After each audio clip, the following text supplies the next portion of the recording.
രാജസ്ഥാനിൽ യാത്ര ചെയ്യുന്ന അനിൽ വാസുദേവ് കൂടി നമുക്കൊപ്പം ചേരുന്നു. രാജസ്ഥാനിലെ ഏറ്റവും ലേറ്റസ്റ്റ് വിവരങ്ങൾ എന്തൊക്കെയാണ്? അവിടെ ഈ രാജസ്ഥാനിൽ ഈ പാകിസ്ഥാൻ നടത്തുന്ന നീക്കങ്ങൾക്ക് ശമനമുണ്ടായോ? നമുക്ക് പ്രത്യാക്രമണം നമ്മൾ നടത്താൻ ഉള്ള ശ്രമങ്ങൾ നടത്തിയോ?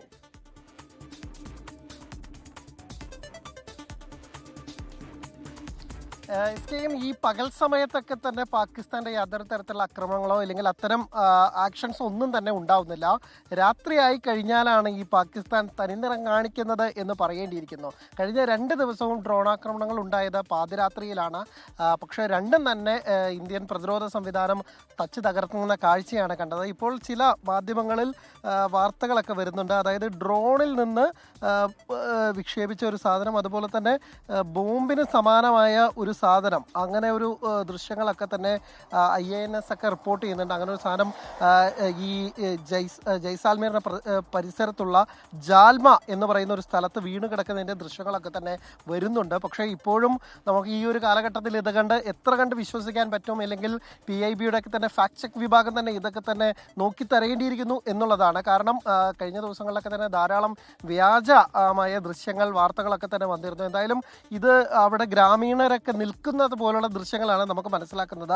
ബോംബിന് സമാനമായ ഒരു സാധനം അവിടുത്തെ വീണ് കിടക്കുന്ന ദൃശ്യങ്ങളുണ്ട്. പക്ഷേ ഇതിനകത്ത് ഒരു സ്ഥിരീകരണം വരേണ്ടിയിരിക്കുന്നു. എന്തായാലും ഇന്നലെ 10ഓളം ഡ്രോണാണ് ഇന്നലെ തകർത്തത്. കഴിഞ്ഞ ദിവസവും വലിയ രീതിയിലുള്ള ഡ്രോണുകളെയൊക്കെ തന്നെ തകർത്തെറിയാൻ സാധിച്ചിട്ടുണ്ട്.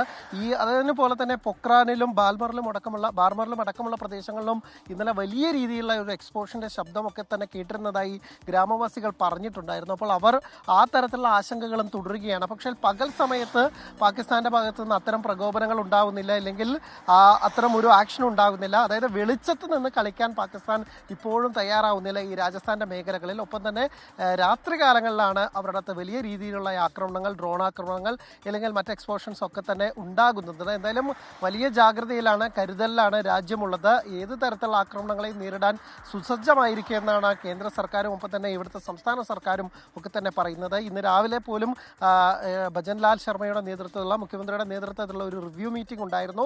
കൂടുതൽ കരുതൽ ആവശ്യമാണെങ്കിൽ അതിന് വേണ്ടുള്ള നടപടികൾ ചെയ്യണം, ഒപ്പം തന്നെ കേന്ദ്ര സർക്കാരിൻ്റെ ഒക്കെ തന്നെ സഹായം തേടണം എന്നുള്ള കാര്യങ്ങളൊക്കെ തന്നെയാണ് ഈ BJP ഭരിക്കുന്ന ഈ സംസ്ഥാനത്ത്, അല്ലെങ്കിൽ ഭജൻലാൽ ശർമ്മ മുഖ്യമന്ത്രിയായിട്ടുള്ള സംസ്ഥാനത്തെ ഈ മീറ്റിംഗിൽ, ഇപ്പോൾ റിവ്യൂ മീറ്റിംഗിൽ ഉണ്ടായിരിക്കുന്നത്. അനിൽ വാസുദേവാണ് രാജസ്ഥാനിൽ വിവരങ്ങൾ നൽകിക്കൊണ്ടിരിക്കുന്നത്.